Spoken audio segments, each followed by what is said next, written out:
Hello, and welcome to the History of Rome. Episode 146, The Spear of Destiny. Last week, we covered the wide range of reforms Julian initiated after becoming emperor. Though he is usually remembered as the man who tried to stem the tide of Christianity, we should not forget that he was interested in more than just religion. And given enough time, it is possible that we could have been sitting here talking about Julian as a major transformative figure. But instead, we talk about him merely as a brief detour, an accidental left turn, noticed and corrected within a block of the mistake. This week, we will get into why Julian's imperial course correction never got the empire further down his pagan principate side road. In the end, it wasn't because of institutional barriers, entrenched interests, or even the irresistible destiny of Christianity. It was because of a forgotten breastplate and an anonymously thrown spear. After a frustrating winter spent butting heads with the citizens of Antioch, Julian was eager to leave behind the aggravating belligerency of his fellow citizens and focus his attention on a much easier enemy to grapple with, the Sassanids. He didn't have to worry about placating the Sassanids or making friends with the Sassanids or even caring what the Sassanids thought about his reform agenda. He just needed to beat the crap out of the Sassanids. I imagine that as much as Julian was looking forward to the political bounce he would get from a successful campaign in the East, that he was also looking forward to the cathartic relief he would get from a good, hard fight. Much to Julian's consternation, however, the Sassanids were presently trying to duck that fight. The Persian king Shapur II spent most of his epic reign, which was an amazing 70 years long, vacillating between aggression and pacifism towards Rome, and it appears that with the death of his old enemy Constantius II, that the king was ready to once again enter one of his passive phases. His recent victories, which had included the sack of Amida, had turned out to have been of the Pyrrhic variety. That is, the costs of the campaign far outweighed the benefits. Further fighting at this point would probably only shift the border between Rome and Persia a few yards in either direction. So, what was the point? Shapur reached out to Julian and tried to work out a peace agreement that would satisfy both leaders, but Julian was not having it. He had come east to make war on the Sassanids, not to make peace with the Sassanids. Though the terms were reasonable, and it is hard to see how rejecting them benefited Rome in the final analysis, Julian had designed a game plan to take him through the early years of his reign, and that game plan said very clearly, win a great victory against Persia. So Julian refused to listen to terms. If I make peace, I won't be able to win a great victory against Persia, and it says very clearly right here that I need to win a great victory against Persia. You get the feeling like Shapur could have offered control of the whole Sassanid Empire and promised to become the emperor's private footstool, and Julian still would have demanded a war. So in March of 363, Julian left Antioch at the head of an army, telling those lousy ingrate Antiochians on his way out the door that he was never, ever coming back. Though the estimates for the size of Julian's army vary from a low of 65,000 to a high of 90,000, there is one thing we can be sure of. Julian was mustering every available soldier he could get his hands on. He even demanded that the king of Armenia send an auxiliary army to help shore up the Roman ranks. Julian wanted nothing less than a total, complete, and overwhelming victory, and he did not want to leave anything to chance. However, though an army the size of Julian's eastern invasion force, whatever size it actually was, would have made the emperor an unstoppable juggernaut back in Gaul, out here in Syria, it made him merely equal to the task. By most estimates, the army Shapur had in the field was able to match the Romans man for man. When you throw in the fact that most of the soldiers in the Roman army were either recently recruited or had been transferred over from the west and were unused to desert fighting, well, even 100,000 men might not have been equal to the task. In other words, Julian might have thought he wasn't leaving anything to chance, but he was still going to need a healthy dose of luck to pull this thing off. Beyond questions about whether his army could do what Julian wanted them to do, the emperor is often criticized for marching east without a clear strategic aim beyond victory for victory's sake. Sadly, for the men of the Roman army, though, no one realized quite how rudderless this war actually was in the beginning, because Julian appeared to have a very clear idea of what he was doing. He was going to attack the Sassanid capital of Ctesiphon.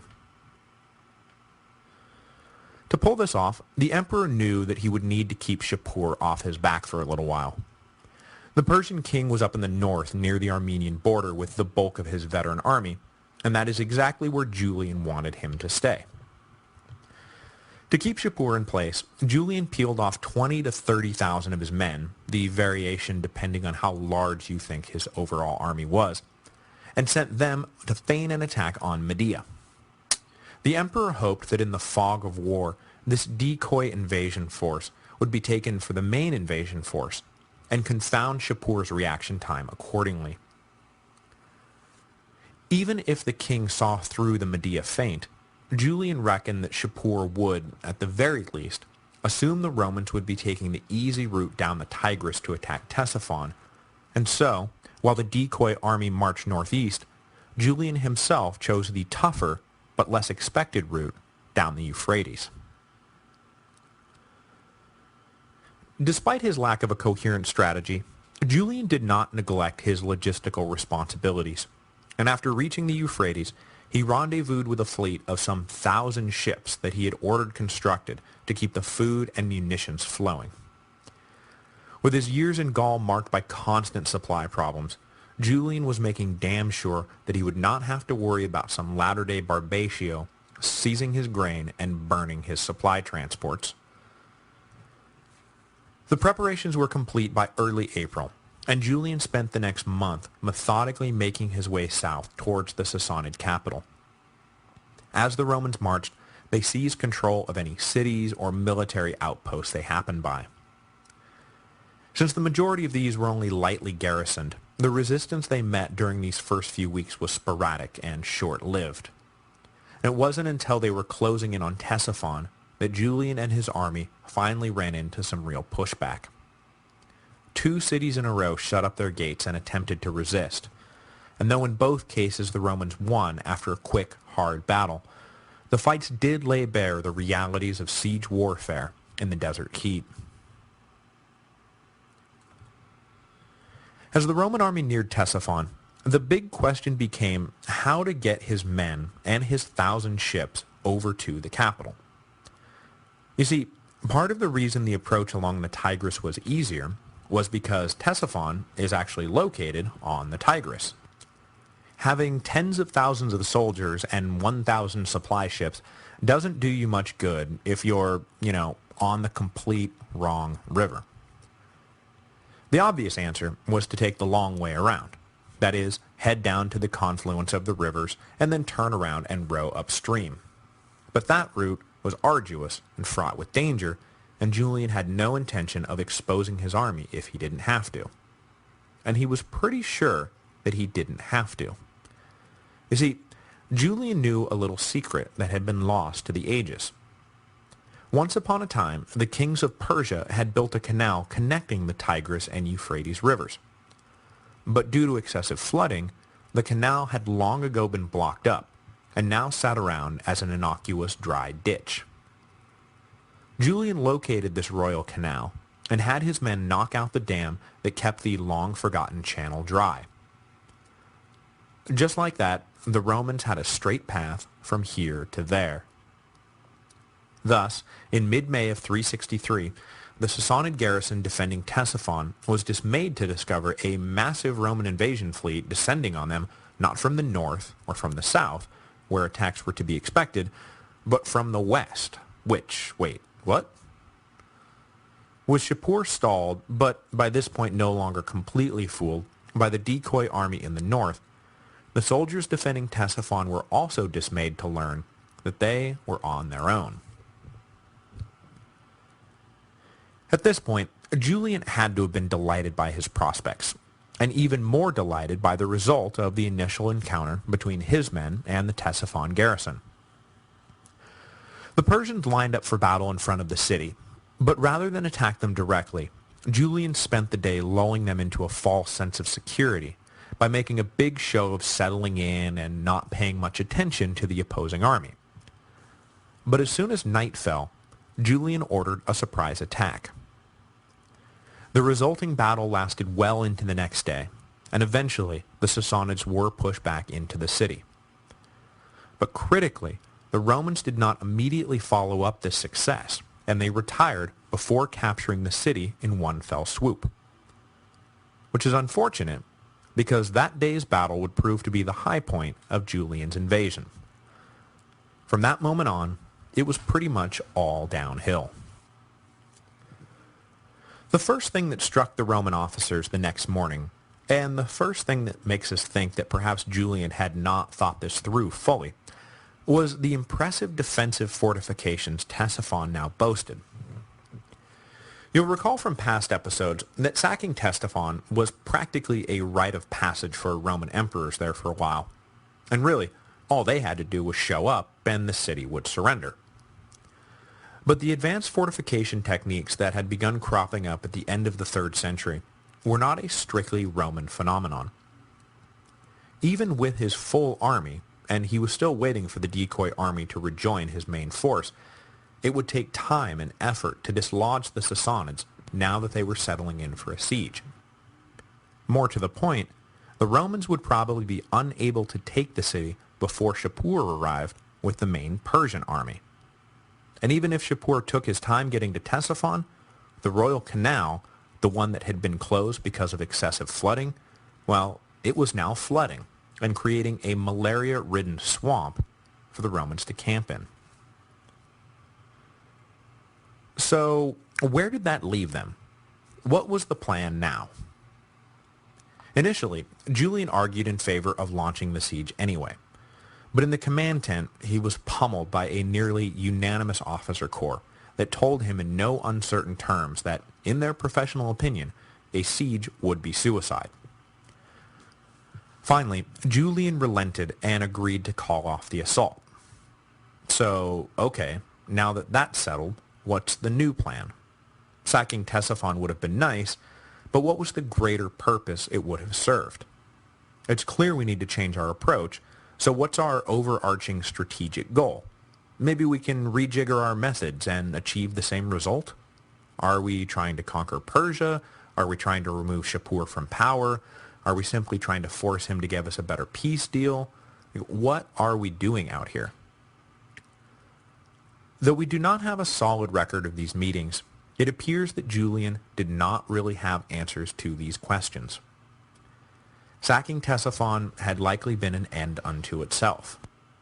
Now that he had run into a wall, literally a big, thick wall, Julian wasn't sure what to do. He was going to have to improvise his way out of this, and the plan he came up with was pretty clearly not in the original playbook. Going back the way that they had come would have been too difficult, so the emperor decided to lead his army up the Tigris River, which was the quickest route back to Armenia and back to safety.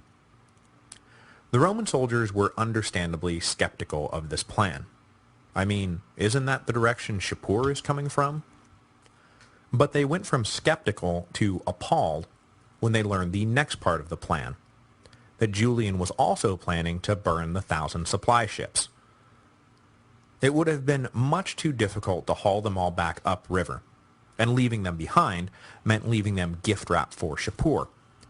But the cold logic of command is sometimes lost on the average grunt. All the grunt sees is that the things that bring him food are going up in smoke. So on top of having to call an audible in the middle of a campaign, Julian also had to deal with the fact that his troops were now questioning his sanity. And then things got really bad. When Shapur's scouts reported back that the Romans were heading north up the Tigris, the king responded with a harsh but obvious strategy. Despite Roman fears to the contrary, Shapur was still not looking to initiate a set-piece battle, at least not yet. So he ordered his men to pour into the countryside and burn every single edible thing they could find. This scorched earth tactic was rough on his own people, but it was even rougher on the Romans. Julian had been expecting to be able to live off the land until they reached Armenia, or at least until they met Shapur in battle. But instead, the Sassanids were keeping their distance, offering no terms, and watching as the Romans starved. By the middle of June 363, the situation was desperate, and it was at this point that Julian met his fate. Once he determined that the Romans had been worn down by their grueling march north, Shapur finally ordered his army to begin harassing the legions. Skirmishes in the front and in the rear of the Roman line gave way to heavier fighting, and pretty soon the two sides were locked in a running battle. The Romans desperately attempted to push north, but could make almost no headway, and they were averaging just a few miles a day. But despite the bleakness of the situation, Julian never gave up. He never locked himself up in his tent, he never tried to run for it, and by all accounts, he never even hinted that he would do either of those things. He was constantly out in front of his men, leading them, fighting with them, encouraging them. There is absolutely no denying that he handled the situation as admirably as a man in his situation could. But there is also no denying that in the end, this admirable conduct is what killed him. The details of Julian's death are vague. Despite the fact that Ammianus Marcellinus was actually there and fought in the fateful battle, we still don't know exactly what happened, which is understandable. We are talking about a clash between tens of thousands of men here. Unless he was right next to the emperor, even Marcellinus's account is going to be secondhand, and he wasn't right next to the emperor. That said, the standard account is that on June 26, 363 AD, the Sassanids hit the Romans with a multi-pronged assault. As Julian was trying to rally the men on one side, they were attacked from another. When he rushed over to rally the men on that side, they were attacked from a third side. In the midst of all this rushing around, Julian had neglected to don his breastplate. When word came of the attack, he had simply dashed off to lead his men. Admirable, but more than a little short-sighted. He was on his horse in the thick of the fray on that third front, when a spear came flying out of the Persian line and struck Julian in the side. Marcellinus says specifically that the spear grazed the emperor's arm and then lodged itself in his liver. Julian tried to remove the spear, but the blade was too long to get a firm grip, and he cut his hands in the process. Weak from shock and a loss of blood, the emperor fainted, then regained consciousness long enough to announce that his wound was not mortal, and then he fainted again. Julian was then rushed away from the scene, and his doctor immediately began to save the emperor's life. In his biography of Julian the Apostate, The Last Pagan, Adrian Murdoch spends a good amount of time at the end of the book trying to parse through the different versions of Julian's death to try and reach some tentative conclusion. Though Marcellinus is usually deferred to when it comes to Julian, Murdoch argues that the soldier historian's belief that the emperor died on the same day he was wounded is suspect. First of all, the cause of Julian's death is described as strangulation, rather than something more directly related to the wound. This points to an infection, and infection is going to need time to build up. The reason this even matters is because as he lay dying, Julian, surprisingly, and not a little bit recklessly, never did name an heir. In Marcellinus's version, Julian spends his final evening engaged in some romantic deathbed philosophizing, but he never even hints at who ought to lead the army and the empire when he inevitably dies. This seems so ridiculously short-sighted that it calls the whole version of the story into question. If, however, Julian spent 3 days in bed slowed by a wound that did not necessarily look like it was killing him until, whoops, it killed him, then the fact that he did not name an heir makes sense. Put simply, the emperor did not believe he was dying, and so he did not name a successor. And this is why I tend to believe that Julian died on June the 29th, 363 AD, 2 days after receiving the mortal wound. Either way, though, he was 31 years old and had ruled the empire for just a year and a half. Julian's short reign is unique in Roman history. Previous emperors had initiated fundamental changes to the way the empire operated, and previous emperors had of course served very short terms of office. But never had they done both at the same time. Julian had tried to pull off a system-wide overhaul of the empire that, had it succeeded, would have made his reign a key hinge point on the imperial timeline. Maybe his overhaul would not have been as grand as, say, Augustus's or Diocletian's had been, but it certainly might have had the power to diminish the prominent part Constantine plays in the history of the Western world. Perhaps it might have even served as a bookend to an anomalous Christian era for the empire.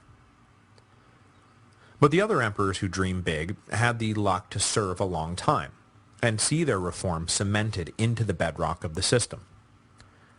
Julian dreamed big, and then he died young. I honestly think that in terms of ambition of vision and brevity of rule, the only one who matches Julian is, and I know this is going to sound crazy, Elagabalus, who, like Julian, tried to reinvent Roman religion, but died before his reforms could firmly take root in the system. However, other than that superficial similarity, there is really nothing to connect the half-mad teenager Elagabalus to the genuinely conscientious Julian, so I really think that Julian the Apostate is a unique figure in Roman history, which makes him interesting, which means that we will never stop poring over his year and a half in office and wondering what might have been. All that said, however, in June of 363, the Roman army did not have the luxury of pondering what Julian's place in history was going to be. They were stranded in enemy territory, surrounded, and flailing. The emperor was dead, and no heir was in place.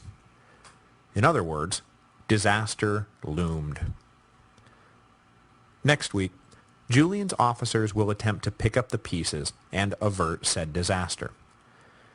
But given the circumstances and the fact that the legitimate imperial line was now suddenly extinct, well, in trying to solve the problem of what they were going to do next, they may have wound up simply swapping one disaster for another.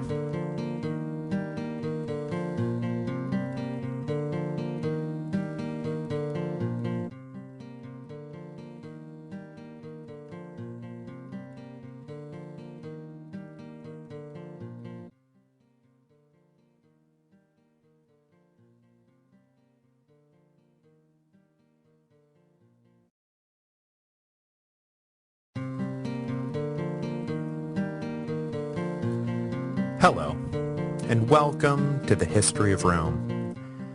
Episode 147, Capitulation. Last week, we left off with the Eastern legions in a bit of a scrape. The Emperor Julian was dead, he had not named a successor, and they were surrounded on all sides by a hostile Sassanid army. Any one of those things taken alone would have been pretty rotten, but taken together, well, let's break out the popcorn and see what happens next. After news of Julian's death got out, the senior officers of the army got together and tried to figure out what the hell they were going to do next. Naturally, the first order of business was figuring out who was in charge. After all, a good chain of command can't just peter out into a mud puddle of cavalry officers and supply chiefs. Someone's got to be the eye in the pyramid. With no imperial relatives around to make the choice easy on them, the officers turned to the most obvious non-royal candidate, the senior Praetorian prefect, Saturninus Secundus Salutius. The prefect was universally respected, and from the moment Julian had been named Caesar, Salutius had been one of the emperor's closest and most influential advisors. He had been so trusted, in fact, that when Julian had formed the commission to oversee the post-Constantius purge of the imperial court, Salutius had been its chairman. Elevated to the rank Praetorian prefect of the East after the commission wrapped up its business, Salutius was the highest-ranking official in the tent after Julian died, so the senior officers of the army tried to make him emperor. But Salutius begged off, pleading that he was too old and too sick for such an exhausting job. Also, man, is now really the best time to become emperor? So the officers went back to the drawing board and came up with a surprising new candidate, a man who at the very least would not be able to cite arthritis as an excuse to get out of the promotion. Captain of the imperial bodyguard, Flavius Jovianus. The choice of Jovian was surprising, not just because he was only 31 years old, but also because he was a relative unknown. That is, he was not some high official or long-serving officer with a lifetime of experience under his belt and friends in all corners of the empire. Plus, while he was a fine officer, he had likely risen as high as he had, as fast as he had, not because of merit, but because his father had served for years in that same post. So though his sudden elevation to the purple is surprising, I reckon that Jovian got the call for two main reasons. First, because there were enough internal rivalries between the officers that, after Salutius, any unanimous choice was going to have to be a lesser candidate because all the better candidates had enemies in the room. And second, again, man, is now really the best time to become emperor? Ammianus Marcellinus reports that Jovian was such an unexpected choice that when the soldiers cheered his elevation, it is possible that they completely misunderstood who they were cheering, that some thought they were hailing a high notary named Jovianus, while others thought they were cheering a recovered Julian. But despite coming out of nowhere, Jovian was not exactly coming out of nowhere. He was born around 331 in Illyria, making him roughly the same age as Julian, and as I mentioned, he was the son of a highly regarded officer who had risen to become captain of Constantius II's personal bodyguard. Jovian was also, coincidentally enough, the son-in-law of the commander of the Sirmium garrison, who Julian had kidnapped just prior to taking the city in mid-361. There are two interesting things to note about Jovian's rise in the ranks that speak to Julian's character. First, Julian was not necessarily one to hold a family grudge. Both Jovian's father and father-in-law had been loyal to Constantius II, which you would think would be the sort of thing that would actually preclude Jovian from being promoted to such a key position, but apparently it was not. Second, Jovian was openly Christian, which contradicts any notion that Julian was an anti-Christian extremist. He was anti-Christian, sure, but a good officer was a good officer, and good officers were in short supply. The presence in the army of Valentinian, who we will get to in a moment, further speaks to the surprisingly limited extent of Julian's religious intolerance, which is to say that when push came to shove, for Julian, talent often trumped religion. Before I get off this point, I should note also, though, that the same was true for Constantine and his sons. Yes, they were Christian and promoted Christianity and tried to push paganism to the fringes, but during the period between the Milvian Bridge and the revolt of Julian, polytheist officers and polytheist officials continued to occupy key positions in the military and in the government. The emperors were pragmatic men ruling in difficult times, and talent was not just something you could discard, even if there was a larger religious battle to fight. In terms of the sheer ugliness of the situation an emperor walked into upon donning the purple, there were few situations uglier than the one Jovian walked into. Probably only the ascension of Gallus, who came to power after the disaster at Abritus, rivals Jovian's ascension in terms of its terrible no-goodness. In both cases, an emperor was dead at the enemy's hand, that enemy was still at hand, and the Roman army was mentally and physically broken. Which is why only Gallus could probably appreciate what Jovian did next. Certainly none of Jovian's contemporaries demonstrated any appreciation for it at all. It's easy to demand vigor and resiliency, and if that fails, noble self-sacrifice, when you're safely tucked thousands of miles away at the imperial capital. Much harder when you're actually standing there, plausibly facing total annihilation. The new emperor at first attempted to continue the retreat towards Armenia, but the loss of Julian had destroyed morale, so he did what he no doubt felt he had to do. He sent envoys to Shapur and asked what the price would be for safe passage home. Shapur was delighted by this turn of events and replied that the terms would be simple.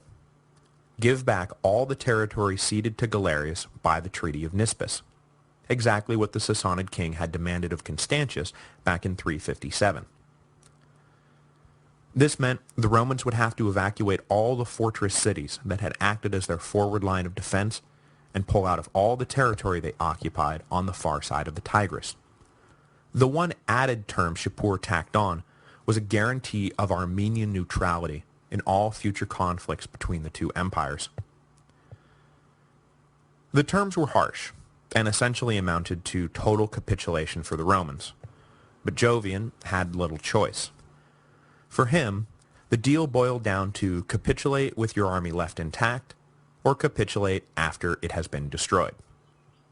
Sure, in the latter case, maybe you get to go out fighting, but was that really in the best interests of the empire long term?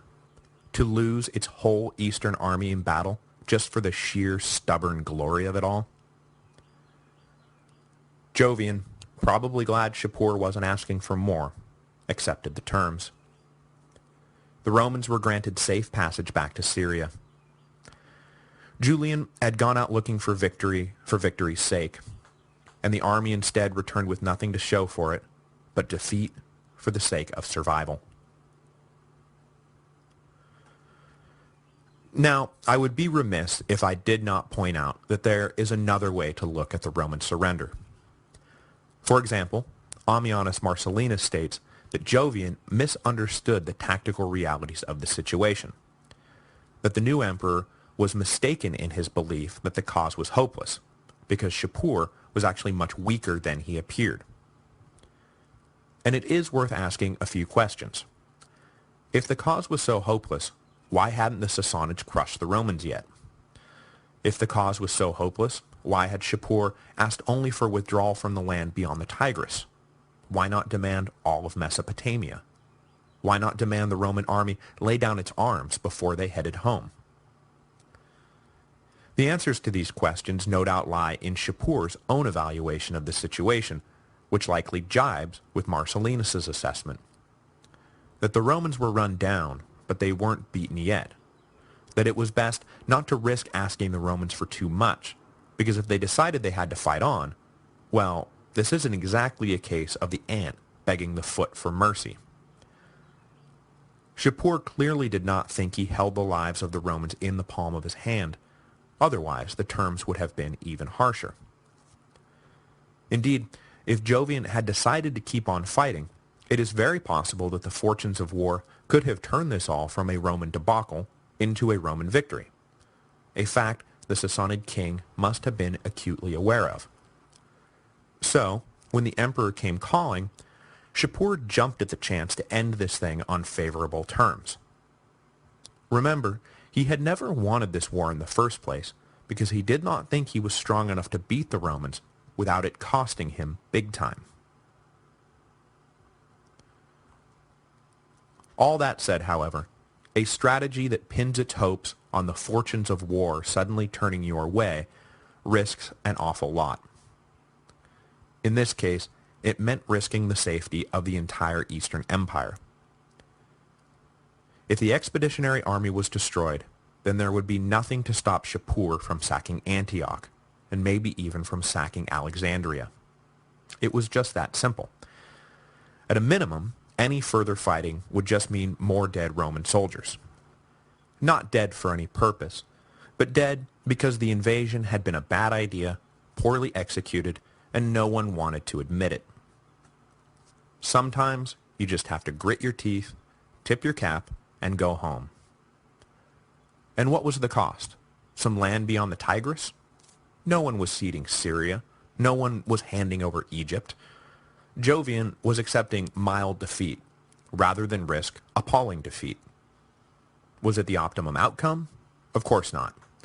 Especially when you factor in that the surrender, of course, emboldened Shapur and left later Romans hungry for revenge, which virtually guaranteed continued strife along the eastern frontier for another generation. And, as you may or may not know, that strife will one day prove so distracting that the issue of what to do about the horde of Goths that just showed up on the Danube asking for asylum will be badly mishandled. And I mean badly mishandled. Who knows? Maybe a mutually destructive fight in the desert would have led to an exhausted peace in the east that would have left the Romans free to deal with the incoming Goths responsibly. But now I'm just kind of wandering off topic. Jovian made the deal. The Roman army headed home intact. When Jovian and his exhausted men arrived back in Roman territory, the reaction to his peace deal was immediate and negative. The ruling narrative quickly became that Jovian was a coward who had sold out the empire to save his own skin. In an age when military victory and political legitimacy were one and the same, just ask Julian, Jovian had committed the unforgivable sin of surrender. It would have been interesting to see just how long Jovian would have been able to stay in power given this albatross hanging around his neck. We'll never know, of course, because, well, we'll get to that in a second, but it is hard to imagine too much time passing before Jovian faced either a palace coup or a military revolt. By all accounts, the emperor was acutely aware of his unpopularity, but before heading to Constantinople, he lingered in Antioch and began the process of returning the empire to Christianity. The fact that he was personally a Christian had to have played a major role in his subsequent edicts, but it's easy to imagine the new emperor also believed he was laying the foundations for his own base of power. Reinstate the Christians, get the support of the Christians.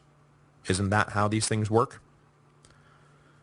To this end, Julian annulled most of the restrictions on Christian practices and revived most of the restrictions on pagan practices.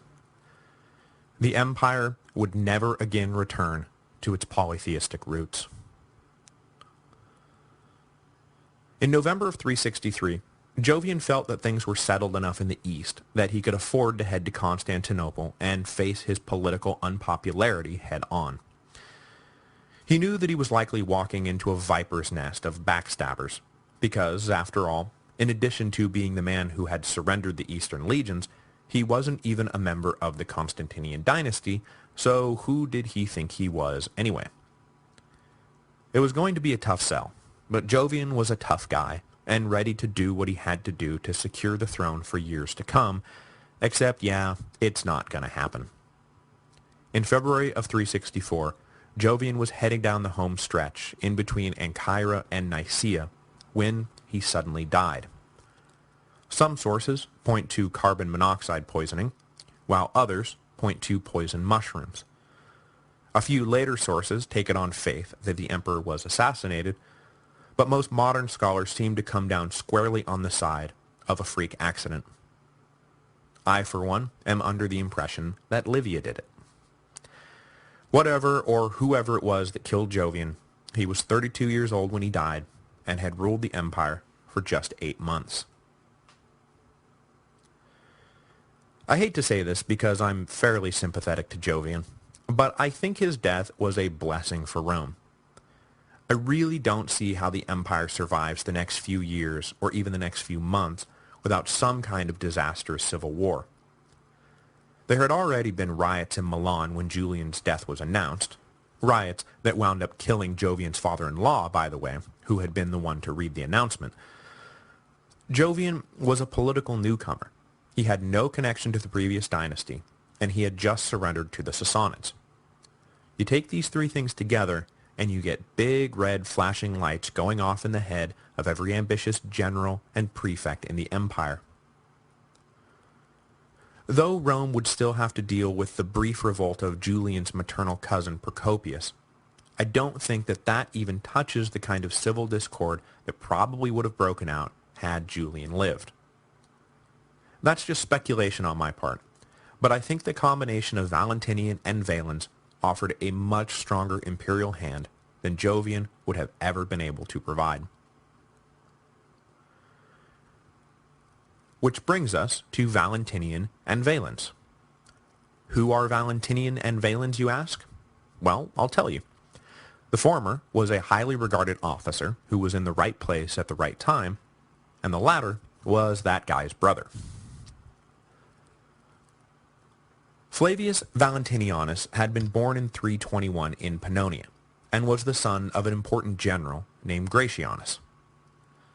Gratianus had spent most of his career in the west, and he reached the uppermost rungs of the chain of command during the reign of Constans. Young Valentinian joined the army just after Constans took control of all the western provinces in 340, and he followed his father to postings first in North Africa and then in Britain. After Gratianus presciently retired just before the fall of Constans, we don't know where exactly Valentinian went next, but it was almost certainly somewhere along the Rhine or Danube frontier. The confusion about who was doing what when continues during the period of Magnentius's revolt. No sources speak to what, if any, role Valentinian played in the conflict, but we do know that following his victory, Constantius II confiscated the estates of Gratianus, hinting that the retired general may have been providing support for the usurping general, which was not out of the question since the two old soldiers were both veterans of the Western legions. If Valentinian joined his father's presumed support for Magnentius, it cannot have been too staunch, because the rising officer next appears in Gaul attached to Julian's army, which is not exactly the sort of promotion you'd expect for a blood enemy of the dynasty. It was in Gaul that Valentinian really began to make a name for himself. He served with distinction as a cavalry officer, almost certainly fought at the Battle of Strasbourg, and generally endeared himself to superiors and subordinates alike. The senior officers liked him because he got the job done, and the grunts liked him because of his easygoing disposition. A disposition which is kind of hard to imagine given Valentinian's ultimate cause of death. In the winter of 359-360, Valentinian was promoted to the Eastern legions, as Constantius prepared for war against the Sassanids, and he was likely already in Antioch by the time Julian revolted in January of 360. For Valentinian, the upshot of this imperial conflict was that he was immediately dismissed from service by Constantius, who was concerned that Valentinian's close ties to Julian would make him a potential snake in the grass. As with the revolt of Magnentius, we don't know what Valentinian thought about Julian's uprising, but it's possible Constantius was being overly paranoid about the whole thing, because after Julian became sole emperor, Valentinian was forced to remain in semi-exile in Egypt. As a Christian, in a time when that was suddenly a bad thing again, Valentinian's future was very much in doubt. However, as Julian was building up his war machine to go invade Persia, he recalled Valentinian to service. Like I said, good officers are good officers, whatever they believe, and Valentinian was a good officer. His reward for being such a good officer was that he got to witness firsthand the utter meltdown of the Eastern invasion, Julian's subsequent death, and the Roman army's humiliating withdrawal back to Syria. When they reached Antioch, though, Valentinian received one of the most fortuitous promotions in history. As Jovian worked through the aftermath of the failed invasion and tried to lay the groundwork for his own imperial rule, he sent Valentinian to Ancyra to command a key infantry division, which meant that when Jovian passed through a few months later and then suddenly died a few miles down the road, well, good Valentinian was right there, wasn't he? I mean, literally, physically, right there, wasn't he? The immediate response to Jovian's death was very similar to the immediate response to Julian's death. The military and political inner circle got together and tried to figure out who the next emperor was going to be. Initially, two names were put forward: Aquitius, a veteran officer, and Januarius, a relative of Jovian's who was currently overseeing supply operations in Illyria. But as the officials talked their way through the problem, Aquitius was rejected because he was a bit rough around the edges, too much soldier and not enough statesman. Then Januarius was rejected because there would be a frightening lag time between now and when we can actually drape him in the purple. No one wanted to be responsible for opening up a prolonged power vacuum. So what they needed was an experienced officer who was educated and cultured enough to survive as a politician, but who was also near enough at hand that we can get him in office like right now.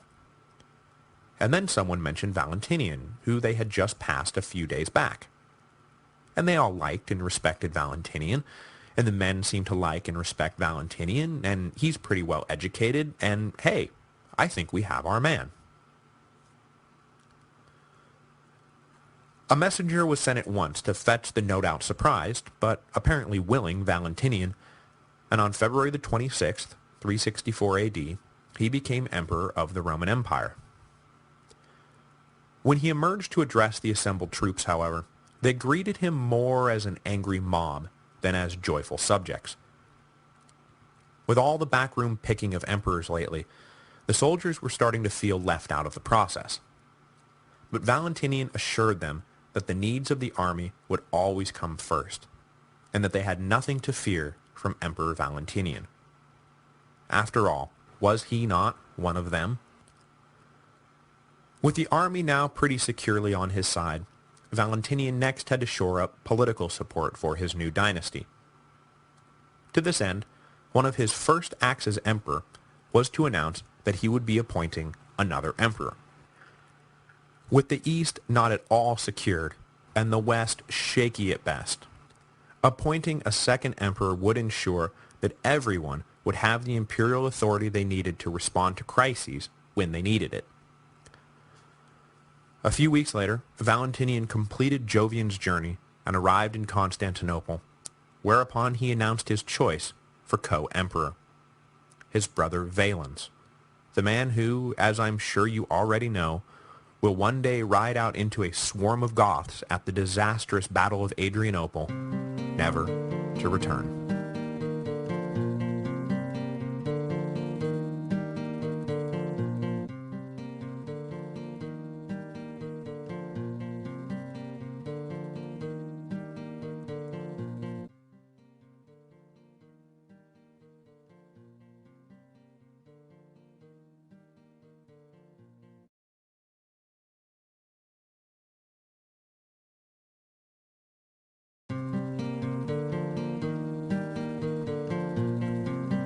Hello, and welcome to the History of Rome.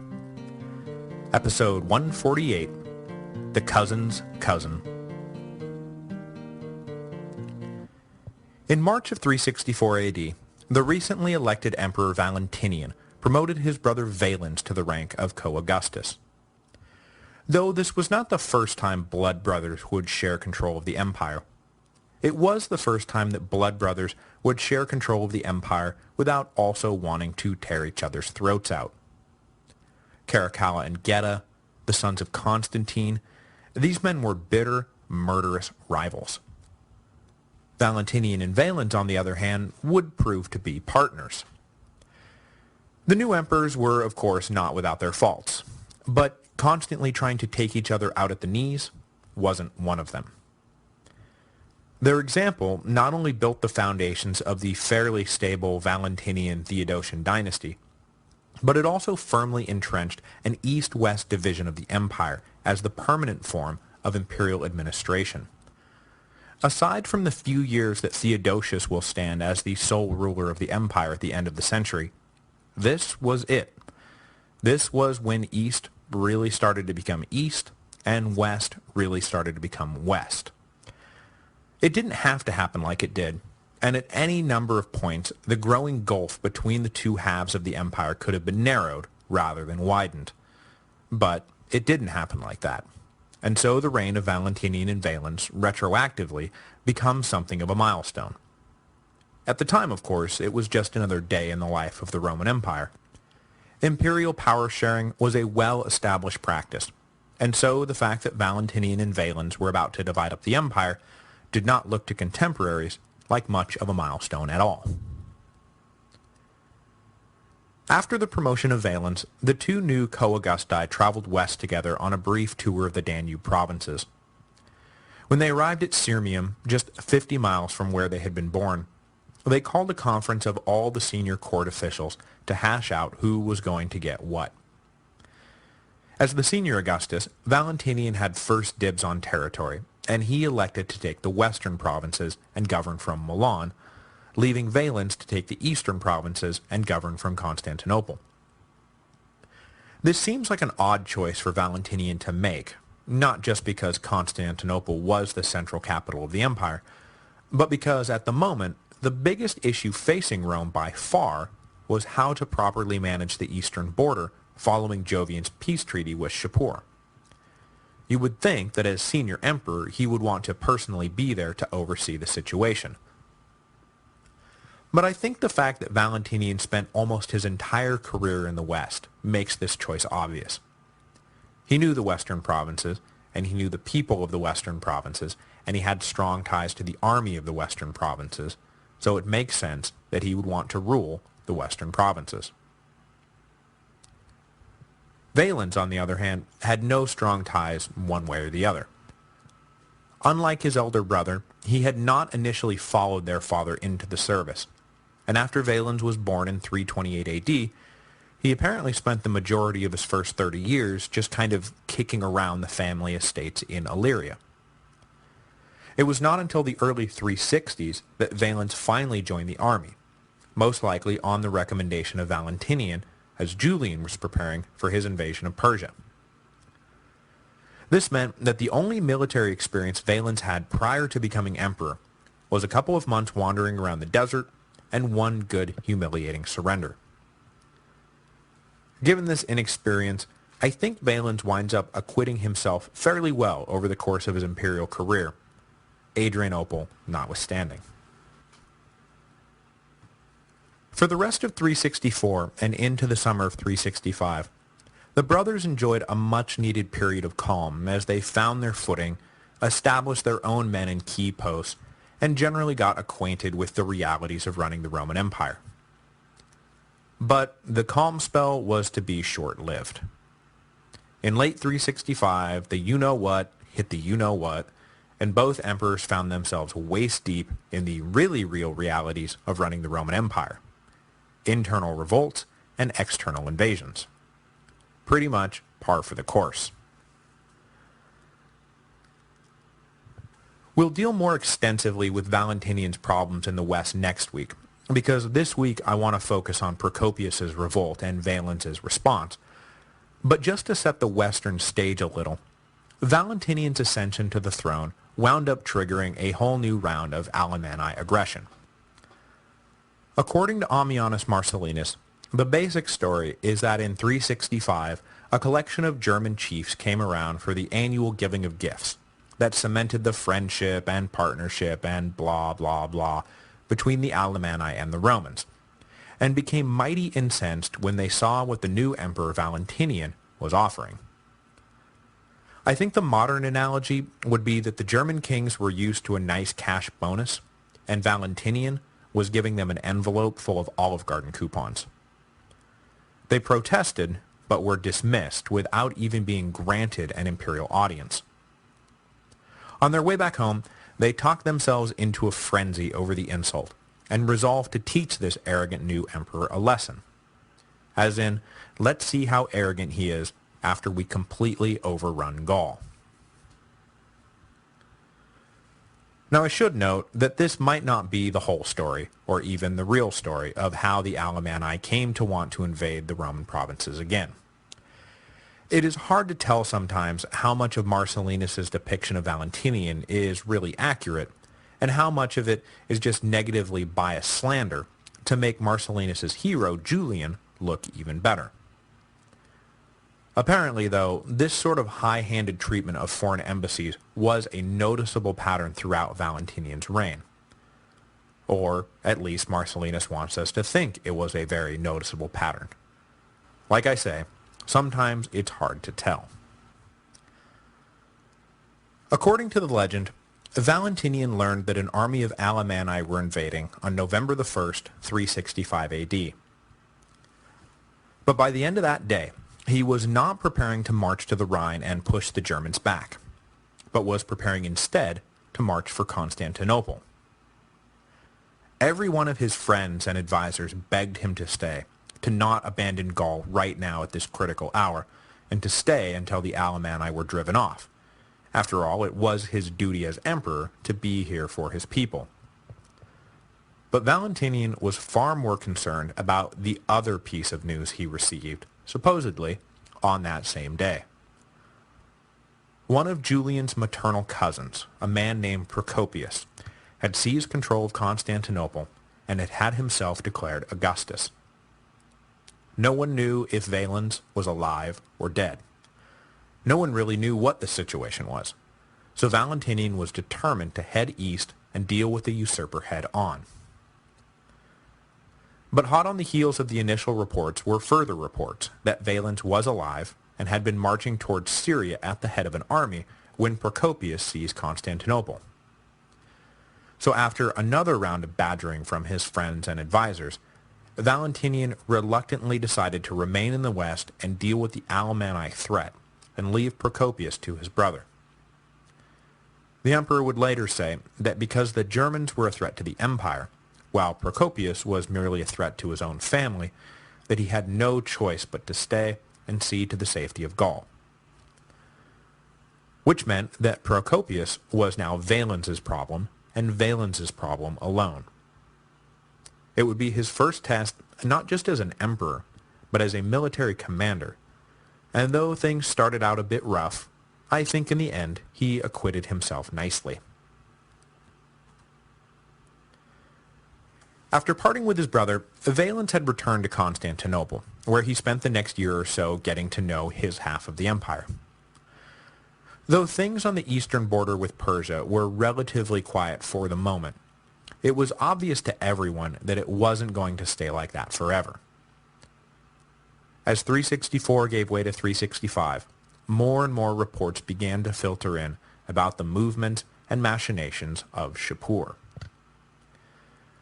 The Sassanid king had apparently decided that driving the Romans out of Persia with their tails tucked between their legs meant that he now pretty much had a free hand to do whatever he wanted. So, he started doing whatever he wanted. First, he moved his forces into Mesopotamia, a territory which, so far as anyone can tell, was well outside the purview of any agreement he had signed with Jovian. Then he went further and moved into Armenia and deposed its pro-Roman king. This was practically a declaration of war. The deal had been for Armenian neutrality, not for Armenia to be occupied by the Sassanids. Shapur II is kind of a hard guy to figure. One minute, he's readily agreeing to treaties so he doesn't have to fight a pitched battle with the Romans, and the next, he's running around more or less forcing them to come back to fight him. It's like he was never quite sure exactly how strong he really was. Sometimes he was like, yeah, bring it on. and other times he was like, whoa, let's not do something we're going to regret here. These alternating postures were generally linked to the proximity of a hostile Roman army. So maybe Shapur isn't that hard of a guy to figure out after all. With the Sassanids busy snatching up a mile for the inch that they had been given, Valens had no choice but to head to Syria and respond. He gathered back up all the forces that had accompanied first Jovian and then Valentinian to Constantinople, and led them back east toward Antioch in the autumn of 365. He had made it as far as Cilicia when he got the news. A relative of Julian's named Procopius had induced 2 legions to declare him Augustus and had seized Constantinople. Okay, so I guess I'm dealing with that then.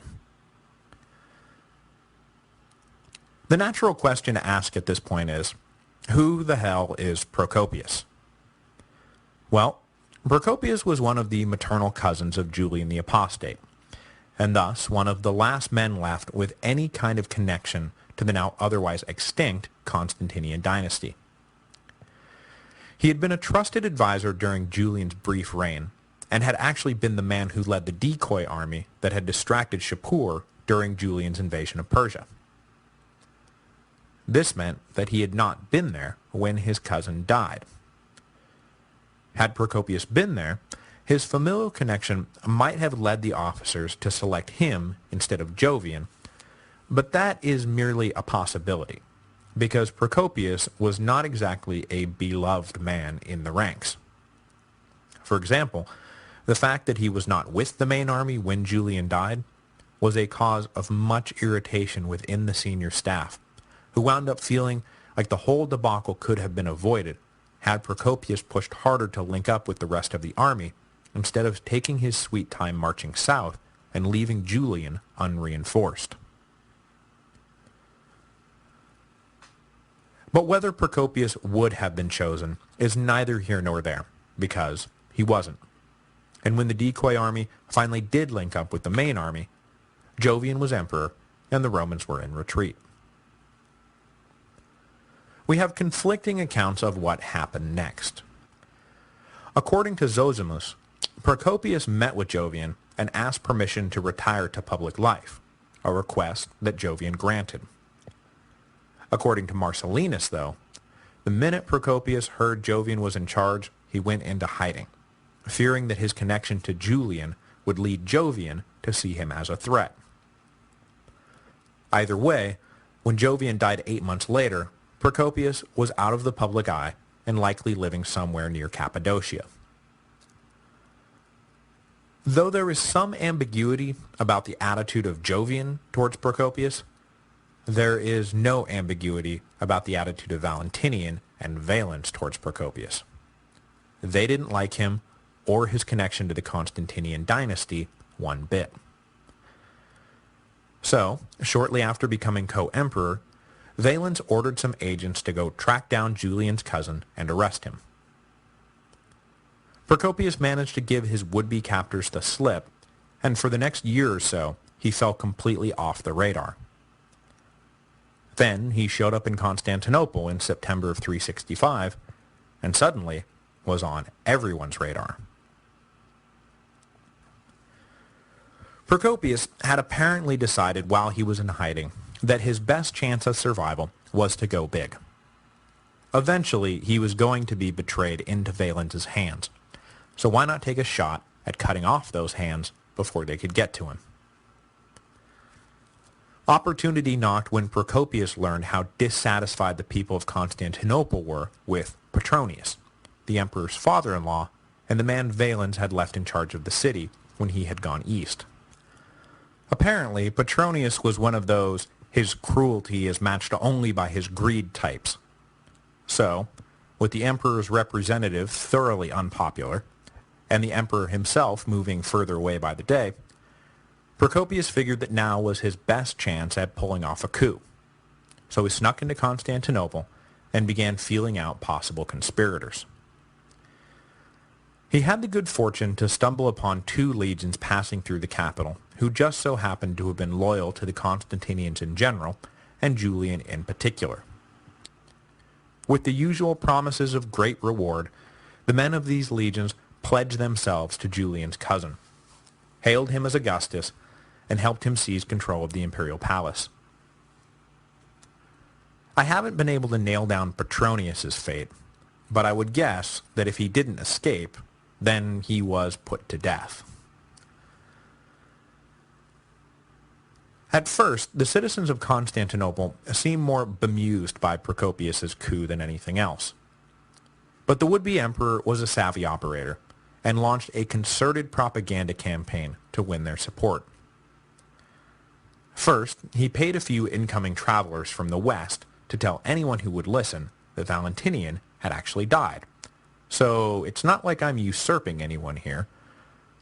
Then he issued coins highlighting his ties to the house of Constantine, and made sure that he was accompanied in public by Constantius II's widow Faustina and the dead emperor's young daughter Constantina. Then came the coup de grace. Procopius began telling people that on the eve of the Eastern invasion, that Julian had told him that should anything happen, that he wanted Procopius to rise in his place. Luckily, there were no witnesses to this momentous pronouncement. The people of Constantinople were thus ensnared by a web of disinformation and sentimentality, and came to support Procopius, because it seemed like, well, if Valentinian's dead, someone has to rule, and we may as well go back to someone from Constantine's royal family. Except, yeah, Valentinian wasn't dead, and neither was Valens.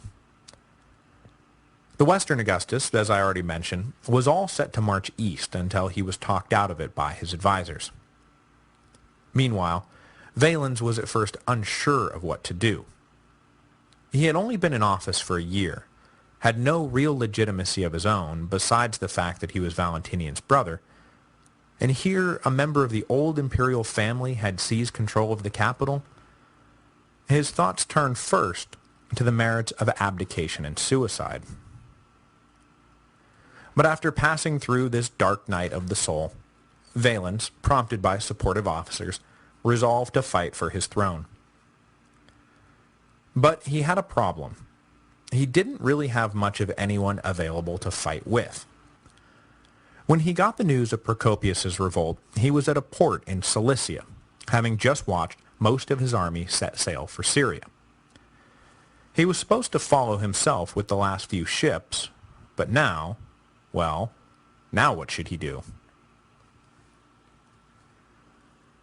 Time was of the essence, so Valens turned around and headed back to Constantinople, sending 2 crack units ahead to try to take back the city.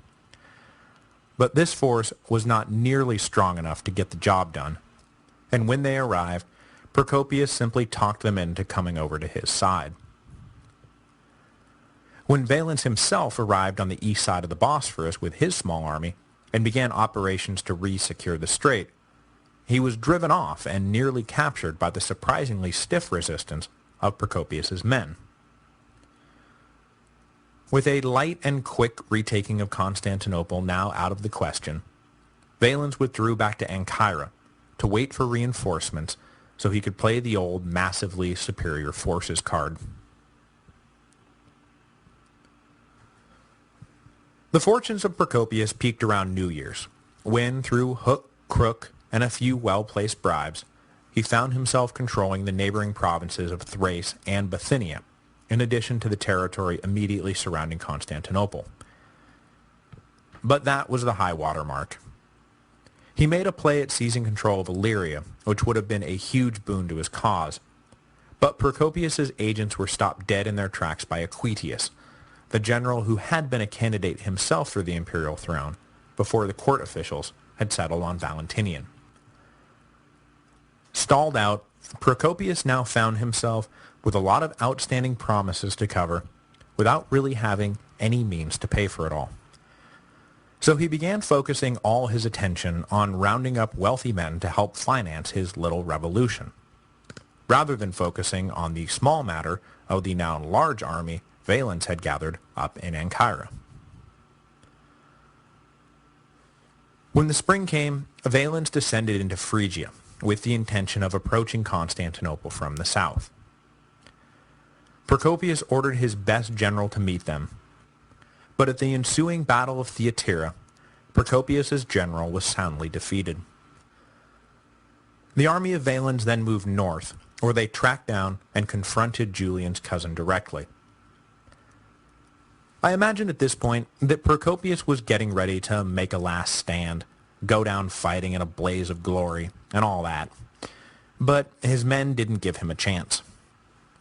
When Valens' army arrived, a few of the officers under Procopius's command did some quick math, realized they were probably doomed, and put Procopius in chains.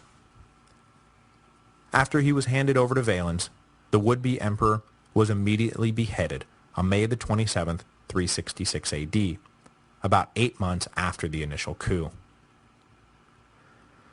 Though Procopius himself was now dead, his family's fortunes were not doomed forever, and one of his descendants, another Procopius, would become a prominent enough general that in the mid-400s, his son Anthemius will be placed on the Western throne.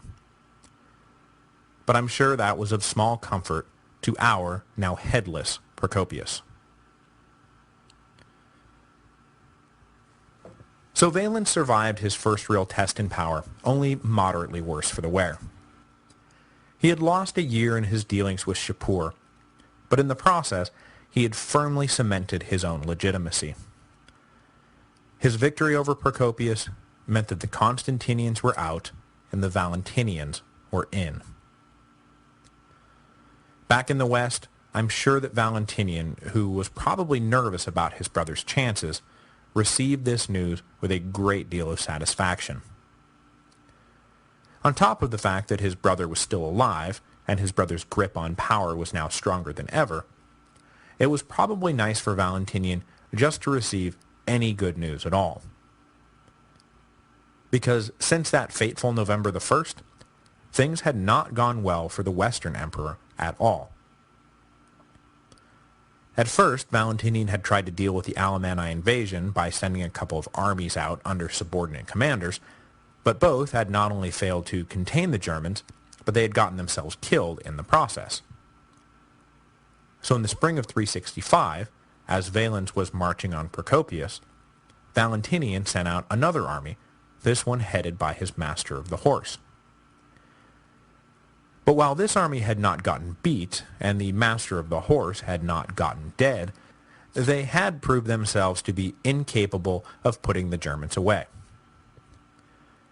By the time Valentinian received Procopius's head in a box, with Valens' compliments of course, he was getting ready to sack his master of the horse and replace him with yet another commander, this time a man named Jovinus, no relation to the dead emperor. With Jovinus in charge, things finally started to go right. The field commander was able to report back that with the winter approaching, the Alemanni were fleeing back across the Rhine. Valentinian's fury over this whole situation had been frustrated by the fact that he had been unable to make any headway against the Germans. Now that they were back across the Rhine, his anger could really be unleashed. He spent the winter of 367-368 gathering a massive army that he planned to send across the Rhine the following spring to pay the Alemanni back tenfold for what they had done. But just as he was gearing up for what was sure to be a cathartic burn, pillage, and murder campaign through Germany, word came down from the north that something big had just happened. Something coordinated. Something overwhelming. What was that something?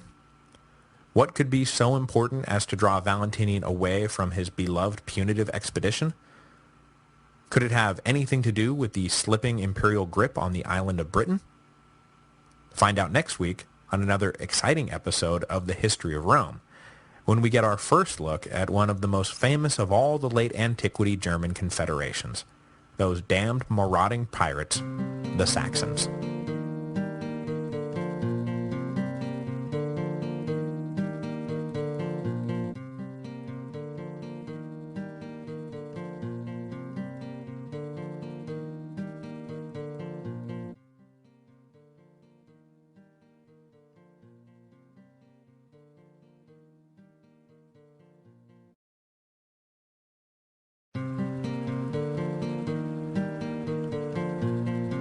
Hello, and welcome to the History of Rome, Episode 149, The Great Conspiracy. Last time, we focused mostly on the brief revolt of Procopius, the last man to wave Constantine's banner. After his defeat in May of 365, the torrent of history would blindly rush on, and the combined Valentinian-Theodosian dynasty would supplant the Constantinian dynasty as the ruling family of the Roman Empire. With Valens now secure on the throne in the east, this week I want to focus on Valentinian's problems in the west, of which there were two main centers of action. The first was the ongoing and frustrating campaign against the Alemanni on the Upper Rhine, and the second was the short-lived but very nearly catastrophic war on the island of Britain.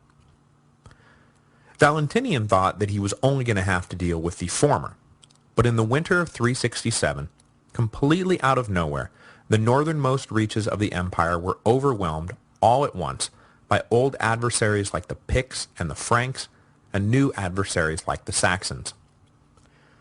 The simultaneous assault was clearly a coordinated effort between these otherwise disparate tribes, and it took the northern Roman command completely by surprise. Though for a time the barbarians held the initiative and control of Britain was suddenly in doubt, the main upshot of the war was that it brought the Theodosians to the forefront of imperial politics and paved the way for their entry into the ruling dynasty. The trouble in Britain likely began as a result of simple neglect. The last time the island was really a top-level priority was way back when, prior to the creation of the Tetrarchy, when Carausius revolted. Constantine later paid a decent amount of attention to the island because of his own personal ties to the province, but once he was gone, his sons essentially left the Britons to their own devices. So for a generation at least, a sort of decaying inertia took over. The Roman administration had become one part lazy and one part corrupt. The Roman soldiers were far removed from the main action of the 4th century, and so had no access to the kind of bonuses and donatives enjoyed by other legions. The local citizens were just sort of going through the motions, too Romanized to be considered wild natives, but not Romanized enough to really love the imperial bureaucrats who ruled them. And finally, trade across the English Channel, the lifeblood of the Romano-British economy, was frequently disrupted by opportunistic Franks or Saxons, a new confederation that we'll get to in a second. The whole thing had just become stagnant, unhappy, and unprofitable. Unfortunately for us, really good details about who started talking to who, when, and why are lacking in the historical record. But it appears that a few of the leaders from a few of the different tribes surrounding Britannia looked at the state of the province and saw a golden opportunity. The barbarian leaders calculated that with the imperial apparatus as atrophied as it was, if it was hit from multiple sides all at once, the chances of it cracking completely were likely pretty high. Then it would just be a matter of marching around and picking up whatever you wanted and carting it home. This sounded like a pretty good idea to a lot of different people, and so using whatever channels they used to communicate, the Picts up in Caledonia, some tribes from over on Hibernia, Ireland, to you and me, the Franks down on the northern continental coast, and the Saxons from over near the Jutland, agreed to simultaneously invade Britannia. The assumption was that the Romans would not at all be prepared for that kind of coordinated offensive, and, even though assumptions usually make an ass out of you and me, this time the assumption was spot on. The Romans were not at all prepared for that kind of coordinated assault. But before we get into the guts of this thing, I do want to formally introduce the Saxons. Though in the end they are a comparatively minor player in the history of Rome, in the history of the world they are a pretty big deal, as they formed a key part of the German migration that swept into Britain following the collapse of the empire, helping to establish the foundations of modern Anglo-Saxon Britain in the process. In the 300s AD, though, they were little more than a loose collection of German tribesmen who lived at the base of the Jutland, the Danish peninsula that sticks out of the top of mainland Europe like a little periscope. Much less organized than the Franks or the Alemanni, scholars are none too confident about what exactly makes a Saxon at this point in history. But references to pirate bands bearing that name begin to pop up during Julian's Gallic campaign, and it is clear that some group identified as Saxon played a major role in the barbarian conspiracy that we're about to dive into. On a side note, it is possible that it was primarily Saxon piracy that led the Romans to develop the so-called Saxon Shore military district, which was a string of military forts on the southern coast of Britain unified under a single command. That said, some have argued that the network was actually set up by Carausius during his revolt to defend the island against Maximian and Constantius, and others have argued that the term Saxon Shore actually refers to the fact that the area was heavily settled by the Saxons, not because these forts were designed to repel them. Either way, the fortification network was likely up and running as a single command at this point in our story, and they were absolutely, completely, and totally ineffective. I have seen it reported in a number of different places that the coordinated invasion of Britannia began when the Picts bribed the garrison guarding Hadrian's Wall to let them pass. But I can't figure out exactly where this detail is coming from, since neither Zosimus nor Marcellinus mentions it. It is certainly a plausible detail, since both historians explicitly state that deserting soldiers were as big a problem as foreign barbarians during the next year, and I can definitely see members of the Hadrian's Wall garrison, having now committed some light treason, simply abandoning their posts after letting the Picts through. But I can't nail down a source for this fun little nugget, and so I don't want to say that this is how it happened. If anyone knows where this is coming from, though, by all means, drop me a line. Because all I have in the way of detail right now is that in early 367, Britannia was overwhelmed from all sides by barbarian raiders. And so, that's as far as I'm willing to go right now. Once the barbarians were inside the province, though, there is no confusion about how things went from there. Hit by surprise from all sides, the Roman defenses crumbled. The commander of the Saxon Shore military district was killed when the first wave of Franks and Saxons hit the southeast coastline. The Picts who poured down from Caledonia and the tribesmen who crossed over from Hibernia met no real resistance, and everywhere Roman garrisons were put to flight. Most of the cities of the province were unable to fend off the invaders and were easily sacked, creating a wave of refugees, runaway slaves, and deserted soldiers, all roaming the countryside seeking safety, freedom, or plunder.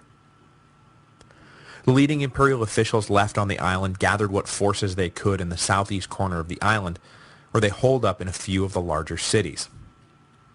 Outside of these few urban holdouts, though, anarchy reigned across the island, as roving bands of varying size and purpose wandered around plundering, raping, and killing whatever struck their fancy.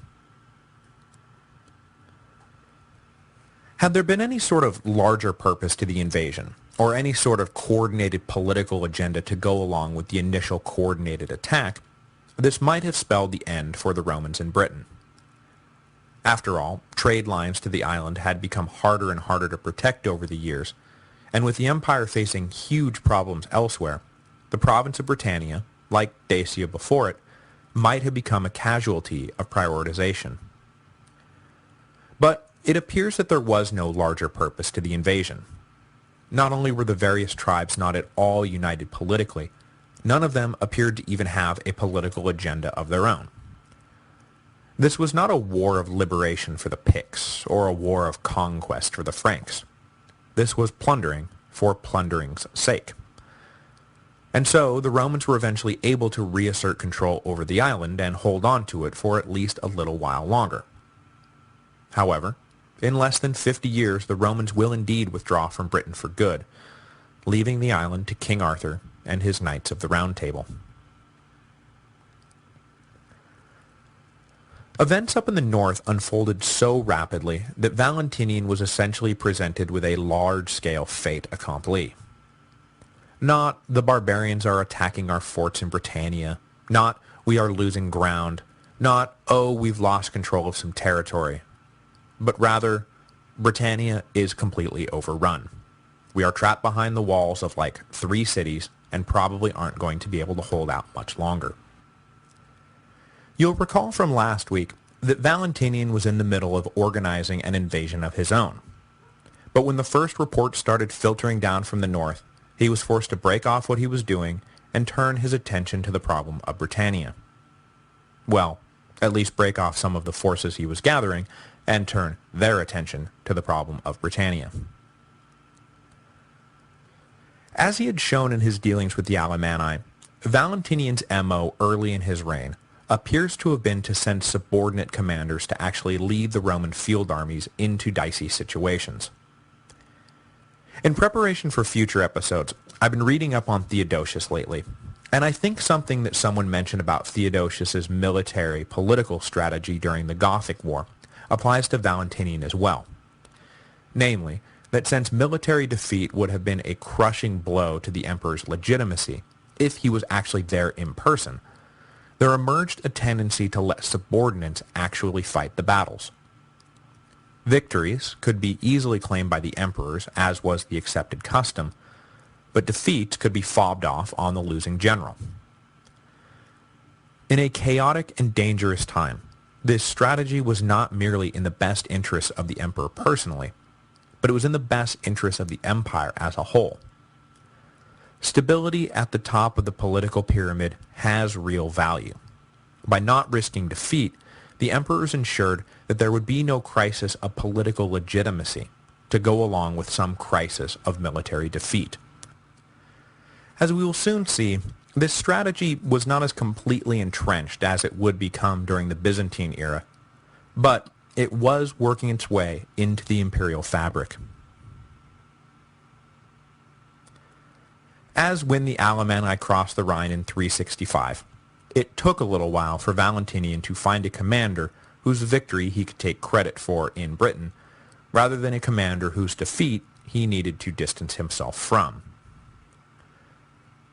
Responding immediately to the calls for help, Valentinian dispatched an officer named Severus, who had distinguished himself already as one of the generals who couldn't push back the Alemanni in the winter of 365-366. The hope, I suppose, is that this would be an easier job and not require the same degree of, no, it was a hard job. And Severus once again failed to get any kind of coherent relief effort going. So, likely in the spring of 367, Valentinian upped the ante and dispatched Jovinus, the general who had eventually gotten the better of the Alemanni the year before. But he too floundered in his attempt to get a foothold on the anarchic island. We don't have many details, but all of 367 AD appears to have been dogged by repeated failures and embarrassments for the Romans.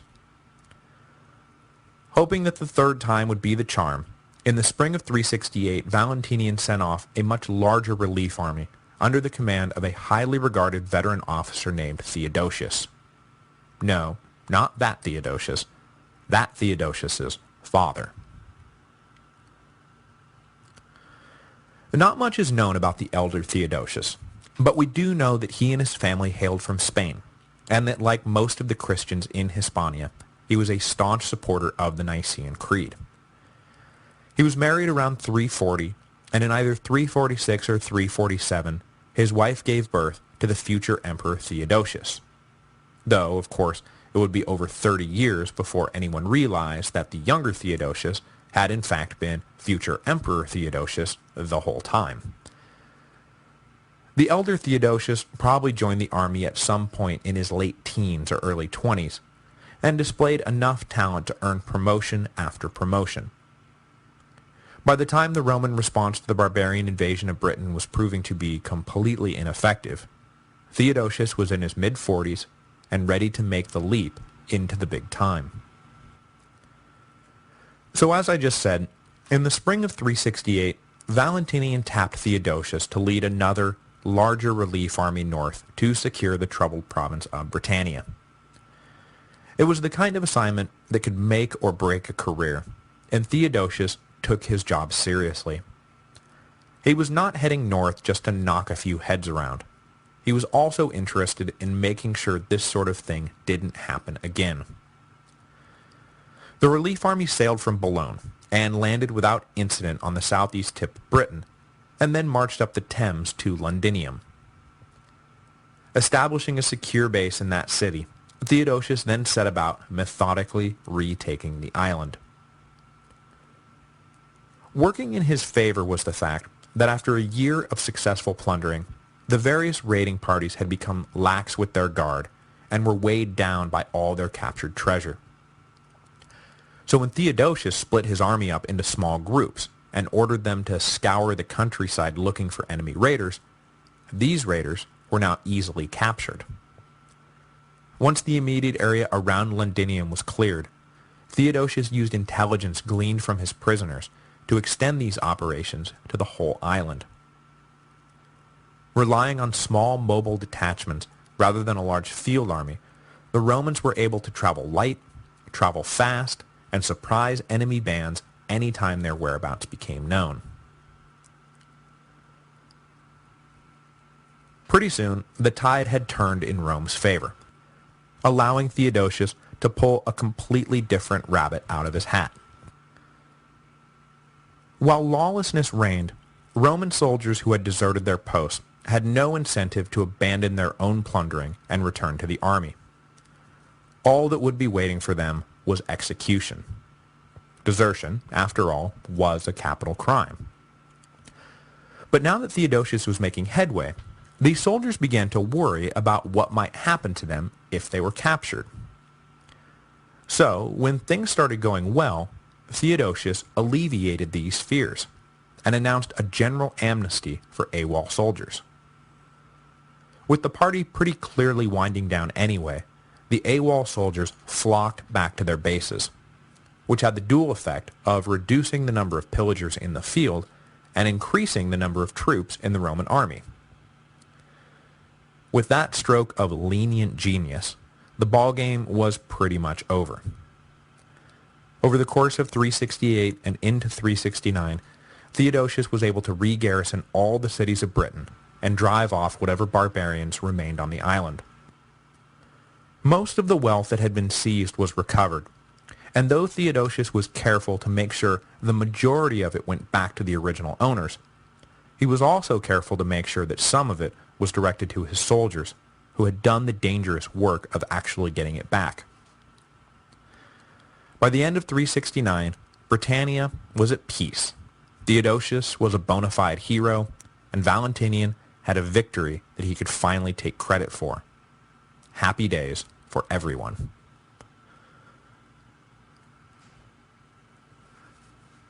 Though the war in Britain had stalled Valentinian's plans for a punitive expedition into Alemanni territory in 367, that by no means meant that the expedition was going to be put off for good. But that said, the emperor did come perilously close to never being able to actually lead this campaign, because in the summer of 367, he got sick. Really, really sick. So sick that there was genuine fear that he was going to die. With these fears haunting the imperial court, factions began to form around the top military and civilian officials, who naturally began to jockey for position. Should Valentinian die, everyone wanted to make sure that their man was the man picked to succeed him. When the emperor recovered, though, he found out about all of this morbid maneuvering and decided to put a stop to all questions of succession once and for all. In August of 367 AD, he elevated his 8-year-old son not to the rank of Caesar, but to the full rank of Augustus, and began to make a concerted effort to give the boy the skills he would need to survive in the dangerous world of imperial politics. Meanwhile, the Alemanni were getting restless.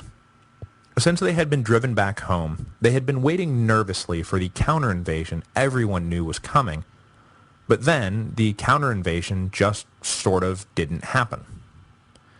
Between the war in Britain and the emperor's illness, the Romans had stayed put on their side of the Rhine, and so the Alemanni poked their heads up and decided to see what the deal was. By the end of 367, the Germans decided that the coast might actually be clear, and so they up and sacked the fortified city of Mainz. Valentinian's blood had to be boiling at this point, but there was little he could do about it just yet. He did, however, manage to exact a small measure of vengeance by arranging for the assassination of one of the leading anti-Roman Alemanni kings. That was at least something.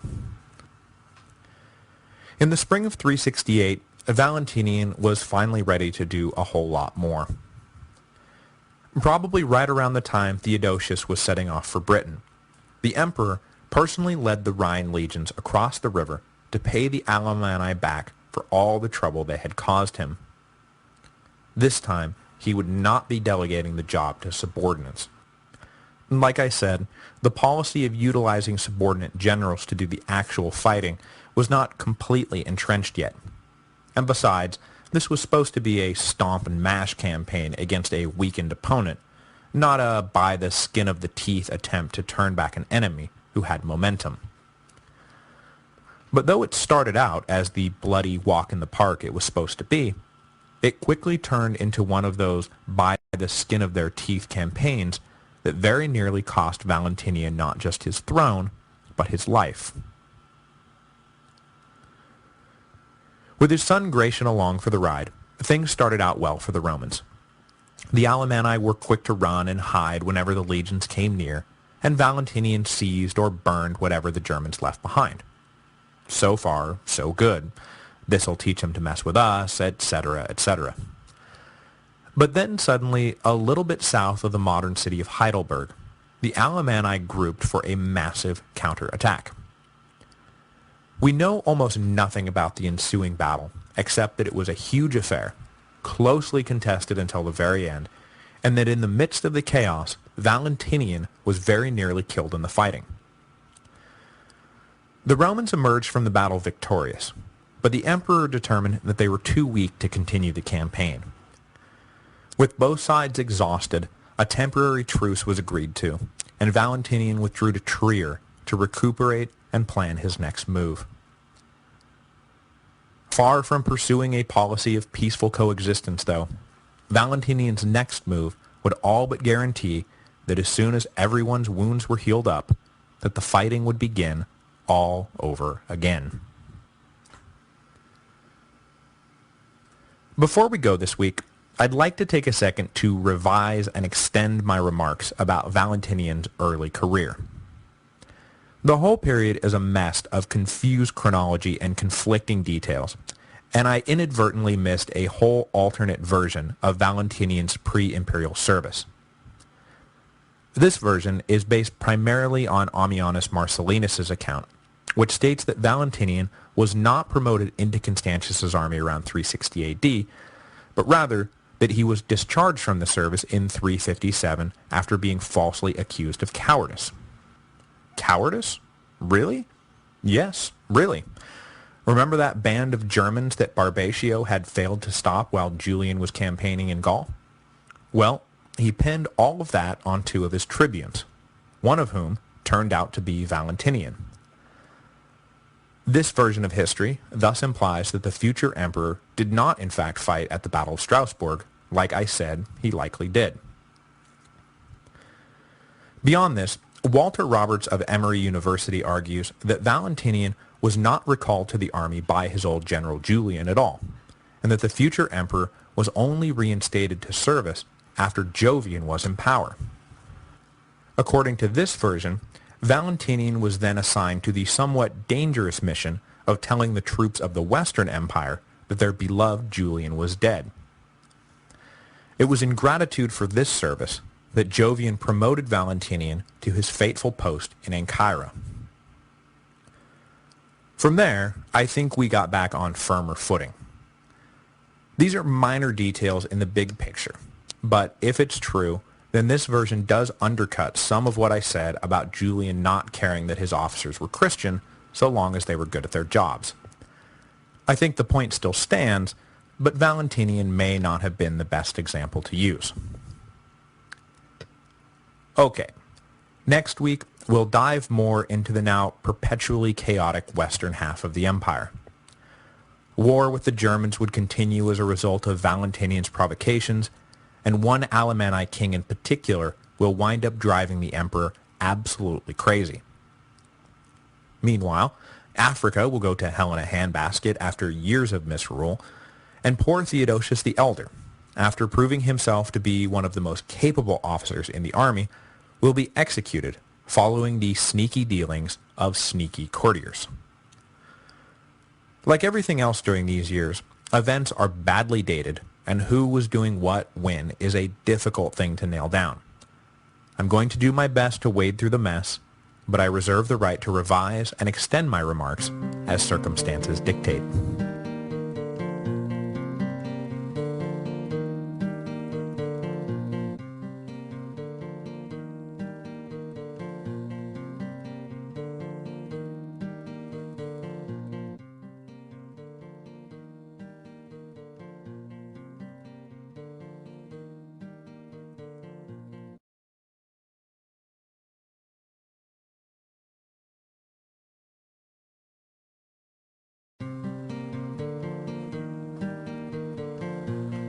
Hello, and welcome to the History of Rome.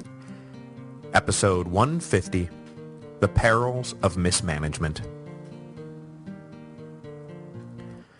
In the winter of 368 AD, Valentinian was in the northern capital of Trier, making plans to overhaul the fortifications of the Rhine frontier. The whole region had been a disrupted mess since the revolt of Magnentius back in 350, and though Julian had done much to restore order, since the apostate emperor had gone east to meet his destiny, the west had slipped back into chaos. This was partly due to the increasing entropy of the time, but it was also due to Valentinian's own mishandling of the situation. Now that things in Britannia were back in hand and the Alemanni had been defeated in battle, the emperor was of a mind that it was time to re-cement Roman power. The only problem was that Valentinian's plan was so aggressive that it had the exact opposite effect. When the spring of 369 arrived, Valentinian ordered his troops to begin repairing and rebuilding various forts along the Roman side of the Rhine, which, so far, so good. But then the emperor took the provocative step of ordering his men to build a fort on the far side of the river, near the spot where the Romans and Alemanni had fought the year before, just south of the modern city of Heidelberg. Envoys from the Alemanni immediately protested the existence of a permanent Roman base in their territory, and they asked for an audience with Valentinian. But, as was the emperor's apparent custom, this request was denied. Once again, the Alemanni left the imperial court furious and hot for blood. Where there had just been a tentative peace, there was now once again a pretext for war. The new leader of the Alemanni, a wily king named Macrianus, quickly organized a strike force that began attacking the soldiers working on the offending base until the Romans were driven off and the half-built fort was destroyed. This, of course, ticked Valentinian off something fierce, but after his near-death experience at the end of 368, he was wary of just up and invading Alemanni territory again, at least not without stacking the deck a little. So in 370, he presented a plan to the Burgundians, another German confederation who lived a little bit deeper into the interior of Germania. They were already enemies of the Alemanni, and so Valentinian suggested that they just do what he knew they wanted to do, which was go on the offensive against their neighbors. Valentinian promised to support the effort, and implied that once battle was joined, that the Romans would cross over and attack the Alemanni from the rear. But though the supplies were promised, the whole bit about joining in the fight was merely implied. When the Burgundian envoys pressed for a guarantee, the Romans were reluctant to provide it. So the Burgundians asked for an audience with Valentinian. but as was now standard operating procedure, they were refused.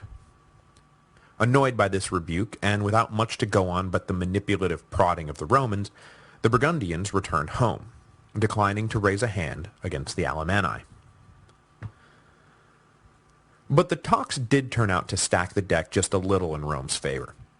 When the Alemanni caught wind of a possible Roman-Burgundian alliance, they decided the most prudent response would be to scatter. When Valentinian heard that the Alemanni forces were decentralized, he immediately prepared for another invasion. This one to be led by the emperor's newly minted master of the horse and all-around Mr. Fix-It, Theodosius the Elder.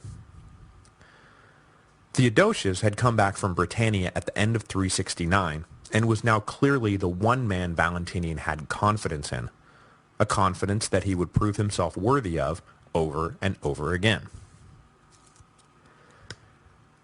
At some point in 371 or 372, Theodosius gathered up an army in the province of Raetia, and then crossed over into Alemanni territory. With no one part of the scattered German confederation large enough to fend off the Roman advance, Theodosius was able to sweep through the territory, rounding up hordes of prisoners in the process. These prisoners were then deposited in the Po Valley of northern Italy, where, in return for their lives, they were to become settled farmers and willing recruits for the Roman army. In the midst of this campaign, Theodosius nearly captured Macrianus, but the Alemanni king managed to slip away. But that did not stop Theodosius from imposing a new order on the Germans. A pro-Roman chieftain was raised up, and the other Alemanni nobles were forced to submit to his supremacy. It was a top-down imposition of authority that would wind up holding no real force once the Romans withdrew, but it was some nice wrapping paper around a very successful campaign season for Theodosius. Though this would not be the end of the wars against the Alemanni, this was enough of a settlement for Valentinian that the emperor thought it safe to transfer his Mr. Fix-It down to North Africa, which had suddenly become the new crisis center of the Western Empire. Apparently, some kind of revolt had broken out, and there were conflicting reports coming in about what was really going on, who was fighting for what, and who was to blame. At the center of the maelstrom was Romanus, the dukes of the North African legions, who is unquestionably the villain of this story. Romanus was exactly the sort of greedy nihilist that you just really want in a high-ranking position of authority in a territory that you are just barely holding on to. He was a disaster. Without him around, I doubt any of what's about to happen would have happened. Above and beyond the petty corruption that usually accumulates around ethically challenged leaders, Romanus had developed a truly sinister means of enriching himself. Once the various municipalities of North Africa had paid all their taxes and sent along all the required conscripts to fill the ranks of the army, Romanus would go around and ask for more money, and more men.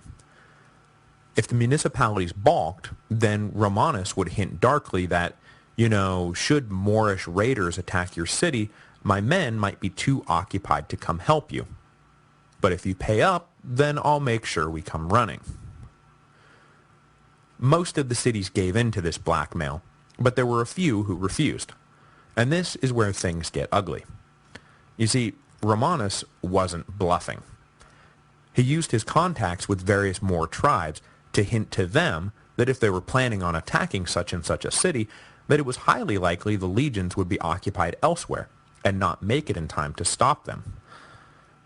The Moors, given the green light, would then come down out of the hills and sack the city.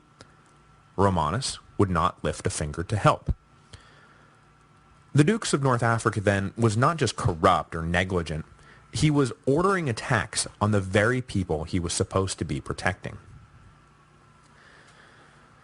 The citizens of Africa naturally began to complain to the emperor, but refusing to be anything but just a terrible, terrible guy, Romanus used his connections in the imperial court to pin all of his crimes on innocent subordinates. Misled about the situation, Valentinian ordered the execution of a handful of officials who, besides having nothing at all to do with Romanus's crimes, had probably tried to stop him, which is why Romanus had singled him out for framing. In 372, this all finally became too much for a Romano-Moorish noble named Firmus. Firmus was the son of a half-Moor, half-Roman leader whose family played a dual role in Roman Africa. On the one hand, they served as high-ranking officials in the imperial bureaucracy, and on the other hand, they served as the leaders of a local Moorish tribe. Romanus was offensive to both halves of Firmus's identity, and with the emperor successfully hoodwinked into supporting the evil dukes, Firmus decided to take matters into his own hand. Backed by the legionary forces under his command, Firmus raised the standard of revolt and called for the people to join his cause. The uprising came as something of a surprise up in Trier, where Valentinian was now more or less permanently based, because, after all, hadn't he taken care of this problem? Hadn't he just executed a bunch of guys? Why was there now suddenly a revolt? To answer these questions, Valentinian dispatched Theodosius to investigate. There was speculation that the emperor was already at this point pretty sure that he had been lied to, and that Theodosius was being sent down to Africa as much to deal with the problem of Romanus as he was to deal with the revolt of Firmus. We don't know when exactly Theodosius arrived in Africa, other than that it was sometime between 372 and 375, which isn't very satisfying, but we do know that when he got there, he was able to quickly establish that Romanus was guilty as sin, and the dukes was arrested. With Romanus taken care of, Firmus lost his casus belli, and so immediately attempted a reconciliation with Theodosius and the rest of the Roman authorities. But Theodosius was not going to let him off that easy. Justified or not, Firmus had led Roman citizens into revolt against the lawful government. That was a crime that could not go unpunished, so Theodosius rejected Firmus's request for a peace. I can see where Theodosius is coming from. We can't negotiate with usurpers and all that. But by refusing to bring Firmus down from the hills, Theodosius set up the African provinces for years of bloody and ultimately pointless struggle. The master of the horse launched a military campaign to bring Firmus to heel by force, which divided the citizens of the provinces from each other and led to bloody reprisals, as cities were caught supporting this side or that at the wrong time. Underlying the war was the fact that Firmus was a Donatist Christian, and Theodosius was a staunch Nicene. So the two sides began to break down along the same religious lines that had been dividing the Africans for years. So all in all, it was a bad time to be a North African. And, as was happening up in Britannia, the bonds that tied the locals to the empire and vice versa were beginning to fray dangerously. Eventually, Firmus was brought down the same way that Jugurtha had been brought down 500 years before. Another Moorish chief looking to get into Theodosius's good books lured Firmus into a trap under false pretenses and captured him. But unlike Jugurtha, Firmus was able to escape the humiliation of being presented to the Romans in chains, and he committed suicide before he could be handed over. As I just said, although Theodosius was technically successful in his mission, Romanus was out of the picture, and Firmus had been taken down without having to compromise with him. The net result of it all was that the Roman hold over North Africa was further eroded. As with Britain, in about 50 years, Roman rule in North Africa will enter its death spiral, and though Justinian will be able to briefly reassert control over the region at disastrous cost, the end of the Western Empire clearly was nigh. While Theodosius was quelling the revolt in Africa, Valentinian struggled to deal with the continued intransigence of the Alemanni, while also dealing with yet another hotspot lit on fire by Roman mismanagement, this one flaring up along the Danube. Failing to learn his lesson from what had just happened with the Alemanni, In 373, Valentinian ordered forward bases built across the Danube in the territory of the Quadi. Like the Alemanni, the Quadi were annoyed when they found out that forts were being built in their lands, and so sent representatives to bargain with Equitius, who was still in charge of military operations in Illyria. But Equitius, taking his cues from Valentinian, refused to meet with the representatives when they arrived. We don't know exactly what happened next, that is, whether the Quadi began to actively hinder the building projects like the Alemanni had, or if they just kept up their complaining, but for one reason or another, construction of the forts began to fall behind schedule.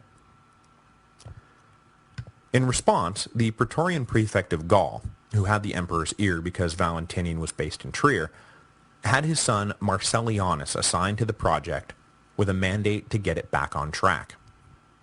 Marcellianus packed his bags and made sure to bring his jug of gasoline and strike anywhere matches. When the new foreman arrived, he did all the normal things you do when a project is stalled out. He cracked the whip and demanded results and not excuses.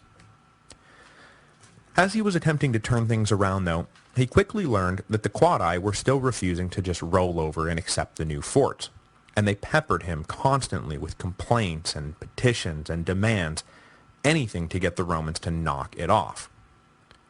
All of this came to greatly annoy Marcellianus, and so he decided to send the Quadi a message.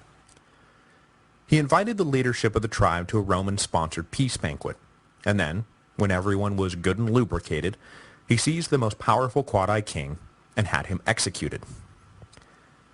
Marcellianus was under the impression that this would cow the Germans into submission. Instead, as I'm sure any objective observer could have predicted, Marcellianus's treachery sparked a war. When the Quadi found out what had happened, they got together with some allied Sarmatians and launched a full-scale attack on the Romans' forward position on the north side of the Danube. Taken completely off guard because he was under the impression that his sneaky murder had been so super intimidating, Marcellianus and his men were forced to pull up stakes and make a run for it. When they got back across the Danube, they sat down to catch their breath, but then looked up and realized that the Quadi and Sarmatians were not stopping. So Marcellianus and his men kept running south. The barbarian force crossed the Danube and kept up the pursuit, burning and pillaging anything they came across. The Roman alarm was quickly raised, and 2 legions were sent to intercept the invaders, but just to compound an already disastrous situation, the commanders of the 2 legions didn't get along with each other. They failed to cooperate, and so the Quadi-Sarmatian army was able to continue their marauding unchecked, now less interested in revenging themselves upon Marcellianus and more interested in just plundering. While Illyria burned, another branch of the Sarmatians decided to join in the fun and crossed over the Danube into Moesia. But unlike the Roman response in Illyria, which was a delicious mix of cowardice and internal bickering, the Roman response in Moesia was smart, prompt, and effective. Mostly because the Dukes of Moesia was an able young commander named Theodosius. Yes, that Theodosius. With the Danube under attack and North Africa still a mess, Valentinian was forced to do something that he really, really didn't want to do. Make peace with the Alemanni. And not just the Alemanni in general, but Macrianus in particular. Since Valentinian had assassinated his predecessor, Macrianus had emerged as the leading anti-Roman chief in the German ranks. He had orchestrated the attack on the Heidelberg fort, and then kept up the resistance, even as Theodosius won engagement after engagement. Technically, he had then been deposed, but as soon as Theodosius withdrew, the Alemanni began agitating against their new puppet king and pledging their allegiance once again to Macrianus. Unable to spare the men or the manpower to head back into German territory and force the Alemanni to do what Valentinian wanted them to do, around 374 the emperor gave up and came to terms with his enemy, recognizing Macrianus as the rightful leader of the Alemanni and promising to respect their territorial claims. It was a bitter but necessary pill for Valentinian to swallow. It was a necessary pill because in the middle of 374, Valentinian received a full report on how operations were going along the western Danube frontier. The answer, as we just saw, was a resounding, really not well.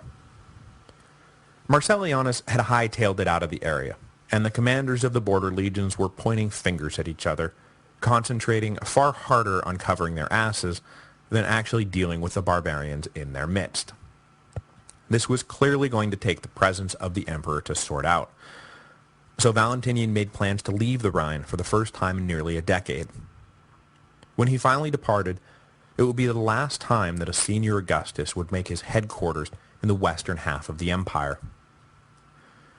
It had already come as something of a surprise that Valentinian had taken the West as his territory in the first place, since at this point in history it was neither economically nor culturally as rich as the East.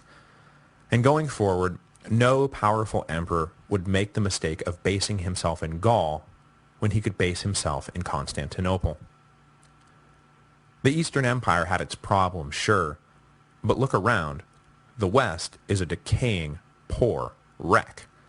Who wants any part of that dump? Maybe Stilicho could have done something with it had he been given a chance, but that is a what-if comic for another day. In the spring of 375, Valentinian arrived on the Danube frontier and surveyed the damage. He didn't need any more reports to tell him how bad things had gotten. When he arrived at the key military city of Carnuntum, he found it a ghost town. With the army out in the field, the inhabitants had fled for their lives. But though things had gotten out of hand, it wasn't that bad. As Theodosius the Younger had shown, the Romans were more than capable of dealing with a few barbarian invaders. They were just doing a really crappy job of it in Illyria. When word got around that the emperor was now in the area, even the barbarians had to admit that, yeah, maybe we have been taking advantage of the situation. Switching immediately from raising hell mode to abject groveling mode, representatives of the Quadi and Sarmatian showed up at the imperial court begging forgiveness. They laid out their case against Marcellianus and swore up and down that had their king not been murdered, that none of this would have happened. The emperor, through intermediaries of course, promised to investigate the matter so he could decide for himself who was to blame and who should be punished. But the members of the imperial court were not typically in the habit of siding with barbarians against the son of a praetorian prefect, and so when the investigators came back, they reported that the Quadi had been completely out of line and were 100% to blame. Verdict in hand, Valentinian announced that he was going to punish the Quadi for their unprovoked invasion of Roman territory. He gathered up an army, and in the late summer of 375, he launched a punitive expedition into Quadi territory, crossing the Danube near modern Budapest. He spent the next few months successfully punishing the barbarians for something that, yeah, they had done, but really, wasn't Marcellianus's just awful diplomacy really to blame? As winter approached, the emperor withdrew back across the Danube and moved a bit upriver. It seemed that that would be the end of Valentinian's campaigning for the year, but for reasons unknown, it appears that he changed his mind and decided to keep going with a winter offensive. In November of 375, having been battered around more than enough and ready to put an end to the fighting, envoys from the Quadi once again showed up at the imperial court, begging forgiveness and asking what it would take for the emperor to desist. Satisfied that the barbarians were now showing the proper degree of humility, Valentinian's courtiers informed the Quadi that the terms would be the standard arrangement. Provide X number of young recruits for the legions each year, and there will be peace. The Quadi agreed, but before they went back home, they once again humbly requested a personal audience with the emperor. Breaking with his established practice, this time Valentinian agreed to meet them. But as we will see next week, it was perhaps a good thing that the emperor had kept himself distanced from the barbarians for all these years. However, before we get to that fateful meeting, we must turn our attention back to the east. We left Valens off 2 episodes back, firmly in command of the Eastern Empire after defeating Procopius in May of 366, and now we're up to November of 375. So what had Valentinian's brother been up to for the last decade? Twiddling his thumbs and waiting for Adrianople? Hardly. The Eastern Empire, though stronger and richer than the Western Empire, was not exactly a bed of roses. So next week, we will cover the adventures of Valens, as he deals first with unruly Goths and then presumptuous Sassanids. With the latter being a far more powerful and far more organized threat, the Eastern Augustus tended to focus all of his attention on the Persian issue, especially because Shapur was causing so much trouble in what has to be by far the most important, technically neutral little kingdom in the history of the world, Armenia.